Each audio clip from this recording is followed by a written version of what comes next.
Hello, everyone. Thanks for listening to Wake Up, Look Up, a podcast where we connect events happening in real time to the gospel of Jesus Christ.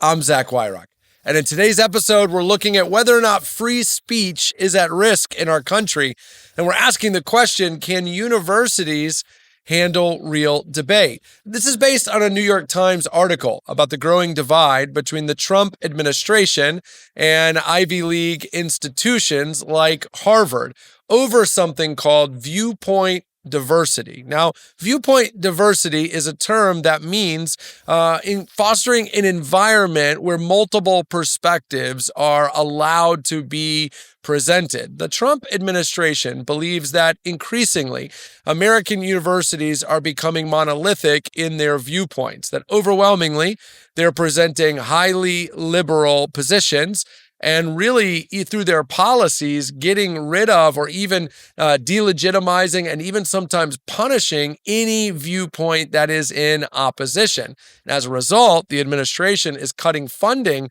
to universities until they can show progress in viewpoint diversity, that they're a safe environment for contrarian positions or even just conservative positions. The pushback on the university side is that viewpoint diversity, in theory, is good. I think universities acknowledge they would like to do a better job of making sure every kind of student is able to present legitimate and reasonable viewpoints. Of course, the nature of the disagreement is over what's legitimate. In other words, Harvard might say, if you want to have an event on campus where you deny that the Holocaust happened, is that viewpoint diversity or is that hate speech? And who decides the difference? And now what used to be a conversation about speech is a conversation about politics, a conversation about freedom, and a conversation about hate. And there's a little bit of a standoff happening right now between the White House and universities. So how should we think about this as Christians? Should we be pro-viewpoint diversity, or should we be worried about hate speech coming under that umbrella? Well, the answer, I think, is a little bit of both. The Bible is very pro-conversation, pro-worldview collision. I mean, when God made the world in the book of Genesis, he makes the world knowing it will result in diversity. The Bible is always talking about God being a light to the nations. See Psalm 67. But the nations never lose their cultural perspective or identity. I mean, every culture has good things and bad things, ways it agrees with God and ways that it is wrong.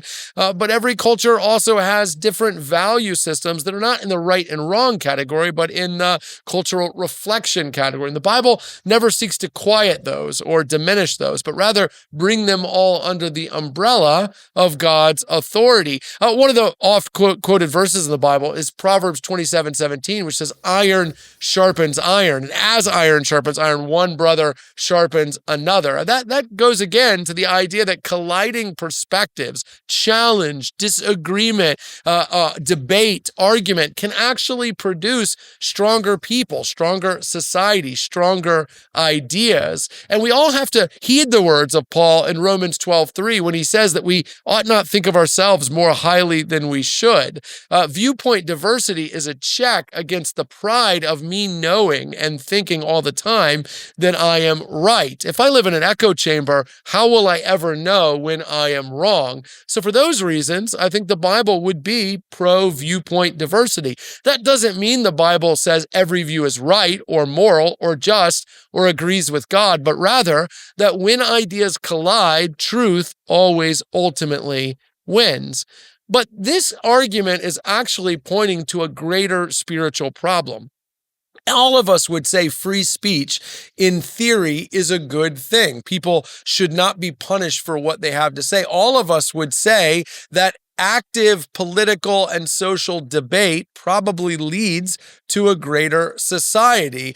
in theory. The problem, of course, is that when you play sports without a referee, the rules get blurry. And when we talk about academic and intellectual debate, what we are longing for, whether we realize it or not, is a larger perspective, a louder voice, a true authority who helps us in the midst of that debate navigate what is really true and what isn't. And of course, that larger authority is God himself. In John 3 and John 4, Jesus models for us what it looks like to engage other worldviews, whether it's Nicodemus or the woman at the well. And we need that model because he does it free of sin. You and I do not. Of course, Proverbs 3 says, don't lean on your own understanding, but trust in the Lord. It's a reminder that when we debate one another, we ultimately need to look to God's wisdom. So should we engage in ideas? Yes. Should we debate? Yes. Should everyone's perspective be heard?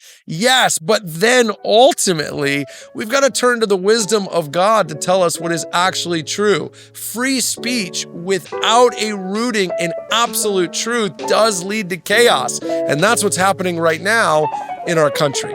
Hey, thanks for watching this episode of Wake Up, Look Up. If you enjoyed it, please help us get the word out by sharing it with someone you think might benefit from it. And while you're here, make sure to subscribe to our YouTube channel to get further content, or even download the CCC app, where you'll find even more resources to help you grow in your faith and relationship with Jesus Christ.